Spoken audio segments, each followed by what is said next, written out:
I came to the meeting, or rather, I was supposed to be received at 10 o'clock. I was there half an hour earlier. I always do this because I know that people of my race are sometimes not given a chance. I sat down in the lobby, where everyone who came after me was quickly ushered into the office. The longer I waited, the more I realized that this was no accident. And when I finally got to the room, everything changed. But not in the way they thought. I sit in the lobby, fingers pressing against the cover of my briefcase, and watch the minutes tick by. A standard office space with expensive furniture and the aroma of freshly brewed coffee is all I see. Half an hour ago, I walked through the high glass doors of this elite bank, thinking that this time everything would be different. I'm a real professional, with my own business, with a lot of experience. But the longer I wait, the more I feel that this is no accident. My appointment was confirmed in advance. I called several times and checked everything. They confirmed that they were waiting for me. Everything was set for 10 o'clock. And now, sitting in this hall, I can almost feel my time becoming less and less important to these people. I heard others coming in and quickly disappearing behind the doors of their offices. They keep saying just a minute more, but the minutes never seem to end. I know I have to be careful with them, so I try to stay calm. Being well-mannered and attentive to details is what allows me to be where I am. But the longer I sit, the less I believe in these accidents. 11:15. I'm already starting to doubt the very meaning of this waiting. All those who came after me have already entered the offices. One man in a gray suit, who seems to have been here for only 5 minutes, has already left the bank with a signed contract.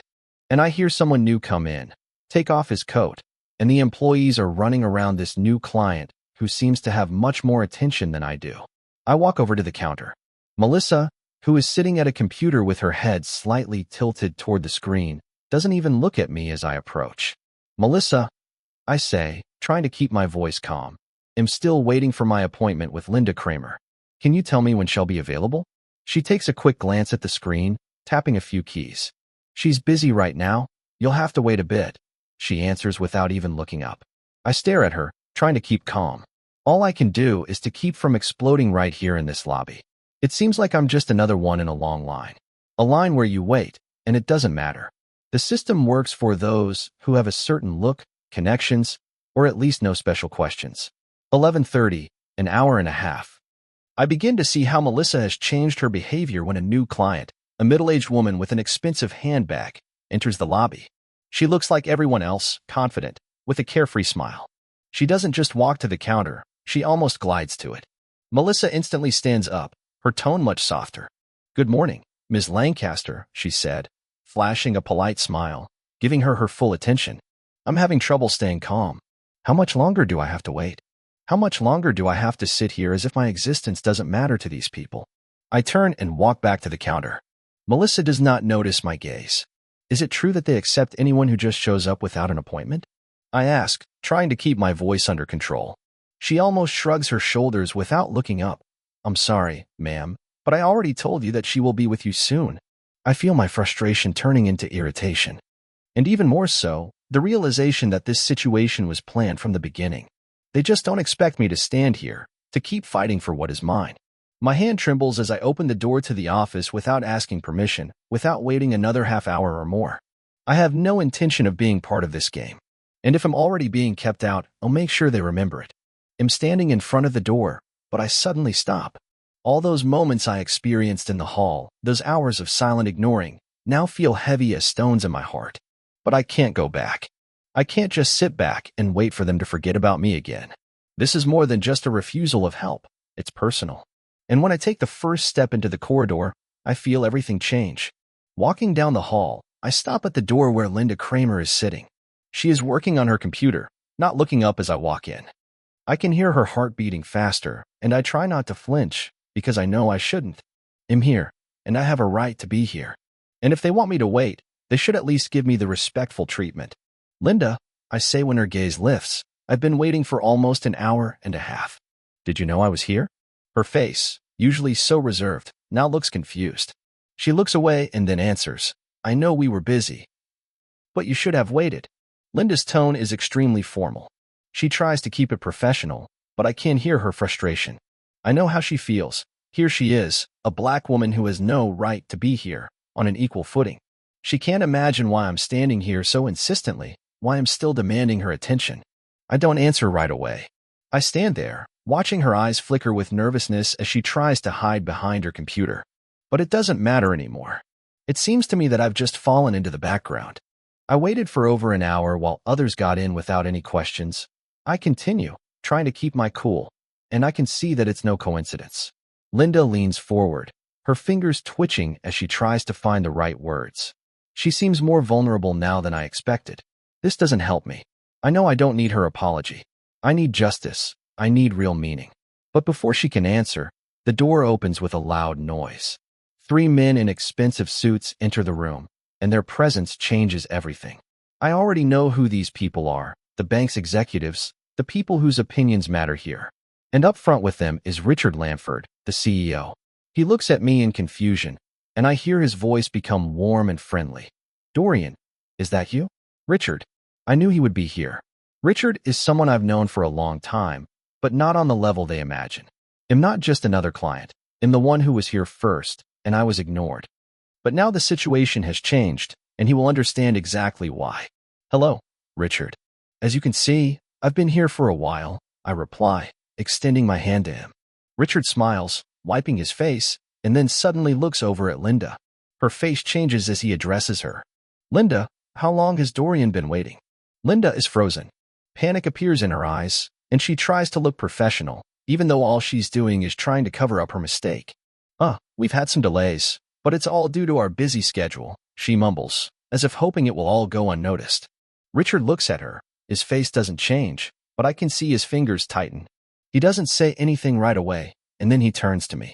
You mean for an hour and a half? He says, watching me glance at Linda. This was not supposed to happen. All these words sound so hard, but Richard doesn't want to admit it. He's trying to take control of the situation. He knows he has to do something to minimize the damage to the bank's reputation. I am not interested in this at all. I'm not just waiting to be accepted, Richard, I reply calmly. I'm waiting for a response to my loan application that I submitted. And I want this situation to be resolved, not just kept quiet. I saw his face change. He knew that this moment would come when everything would be revealed. Now he realizes that this little thing can become a big problem. You've been approved for the loan. It will be on your desk today, Richard says, turning to Linda, who can no longer keep calm. But I can't stop here. This moment is just the beginning. Now they all have to realize that this situation will not go away, and my patience will no longer be silent. The room is quiet as Richard announces the approval of my loan, but I don't feel relieved. I'm not standing here to get money. I'm here to show them that I won't let them humiliate me. The quiet confusion in the air, the silent attempt to dismiss the guilt, all of it makes me feel like a victor. Linda sits with a tense face, her hands clutching the corner of the folder as if trying to hold her position, but it doesn't matter anymore. Richard, who was just trying to stay calm, now turns to the other 2 men in suits who are standing silently behind him. The silence between us is so loud that I can hear someone sliding their boot on the floor. This is what they have come to accept as normal routine. In or out of the office, Richard orders one of the men, and he gives me a look that indicates he's ready to follow any order. I see his reaction, and it only confirms what they really want, just for me to leave. With or without dignity, it doesn't matter. But I'm not going to just walk out. I turn to Richard and don't hide my irritation, which is only growing. Did he expect me to be grateful?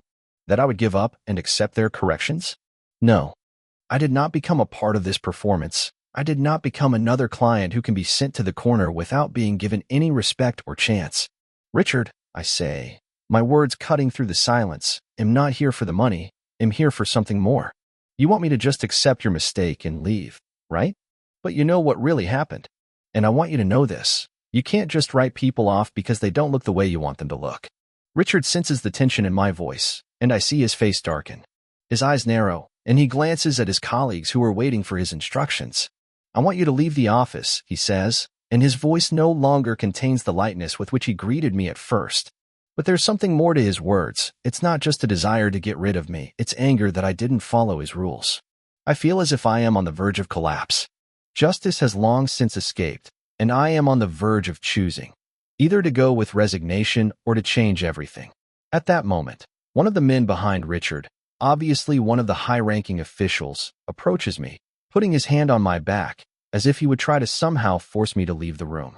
We've realized what happened, he says, his voice sharply cold and his eyes threatening. I glance at him and then at Richard. My body is tense, but I don't let him win. Your reality is not my reality, I say, standing like a stone in the center of the room. I will not let you silence me.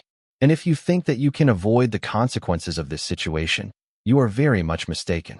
All three men stop. They feel my every word sinking into their hearts. Now I am no longer just a part of their world. I am its destructive force. I intend to tell everyone who needs to know, I say, looking at them, not just the banking community. I'm going to talk about it wherever I can, because it's not just my business that's being hurt. It's their reputation. And I know exactly who allowed this to happen. Richard looks at me, and there's something new in his eyes, not confidence, but defeat. He knows I'm leaving, and knowing this, I also get my victory. At that moment, the door opens, and I have no intention of leaving. I leave a mark in their minds. They will remember this moment for a long time. I leave the room, and with every step, I feel my heart beating with renewed vigor. They cannot forget anymore, and I know that now they will definitely remember my name. As I leave the office, I feel the heaviness in my chest gradually dissipate. It's not just a release from the physical space of this bank. It's something deeper. I have made my choice. I will not allow them to pin me down. I will not allow me to be another forgotten person sitting in the corner waiting to be noticed. But there is also a temptation in this, a temptation to go quietly, to close this chapter and move on. But I can't do that. I intend to teach them a lesson, and that lesson will not be just for me, but for those who follow me. If I keep quiet, they will continue to do the same to others. I walk down the corridor, past the door where the men in suits continue to discuss something without interest in what has happened. Their eyes do not move to me, as if I were just a shadow that has already left this space. Leaving the bank, I stand on the sidewalk, smelling the hot asphalt and warm summer air. My hand is holding my phone tightly. I dial my lawyer's number. Without thinking twice, I write down all the important facts in the message. All the conversations, all the details, what I saw, heard, felt. No details will be missed. I'm not just going to hit them with this. I'm going to fight for every inch of territory I have. My phone rings and I immediately get a message. It's an email. Your loan has been approved. What is this? Do they think this will change everything? Do they think that one piece of paper will grant them forgiveness? I look at the message, read it again, but it doesn't change my plans. I open my laptop and start writing a post. A post about how this bank cheats its customers, how the bank uses its power to prioritize only certain people, and how I sat down and waited, not because I was unimportant, but because I would have to fight for every opportunity one had. I press send. Now everyone will know my words. I realize that this post can change everything. I realize that my words can now cause a wave of reactions, support, disappointment, indignation. Maybe this will help others who are in a similar situation and feel that they are alone. This is no longer just a story about money. This is more than my case. This is a fight for justice, for the recognition that we are all equal, regardless of skin color or social status. And I have no intention of stopping. A few hours pass. My post is being shared on social media, and suddenly the phone rings. It's a lawyer. Dorian, I see your message. We've already received several calls from the press. This bank doesn't seem to realize how many people they have offended. This could be a big scandal. I feel a new strength in me. This is more than just a scandal. This is a chance to change something. It's a chance for people who have been through the same thing to realize that we will not be silent. We can come together and make them accountable for their actions. A few hours after I posted the message, Richard Lanford calls me personally. His voice no longer sounds confident. Dorian, I want to apologize. We truly value you as a customer. This was a mistake, and we are ready to take responsibility. But I would really like us to resolve this issue peacefully, without public scandal. I'm going to stop talking now. You know, I'm not really looking for mistakes or apologies. I just want them to understand that this is more than just another woman who was ignored. It's their system, their attitude that they have to change. Not to make me feel better, but to prevent this from happening to others. I answer him calmly. Richard, I want you to understand that an apology at this point is not what I need. You can solve everything, but not in the way you think. I hang up the phone, feeling a sense of relief fill me from the inside out. This step has become an opportunity not only for me, but for others. They will definitely change. I know they will. The whole next day feels like a constant influx of emotions, from relief to anger, from joy to anxiety. My story goes viral, and by the evening it is being discussed on local news, social media, and blogs, where people begin to openly share their own experiences. This is gaining momentum, and I feel that my words have gained meaning. I receive dozens of messages from people who have experienced the same thing. They sat on the bench, waiting to be noticed, pumped up their CVs for years, only to not even get a chance for an interview. Why? Because they didn't look up to the standards of these banking institutions. This is more than just an incident in a financial institution. This is a fight for the right to be heard, for the right to be equal among equals. The phone rings again. It's the lawyer. Dorian, today they are issuing a public apology. They want to reach a settlement. Richard Lanford is already considering compensation and is even willing to drop the lawsuit if it will calm the public. I'm holding my breath. Yesterday they had no idea how this whole story would end. But this is not just a matter of money, and not just about getting compensation. This situation is about changing the very system that allows discrimination to be the norm. The change should not only be about paying fines, it should be about their approach to people. I don't want any deal that will allow them to hush this up for a few million. I say firmly, this is not about money. This is about real change. I don't want to see any more stories like this.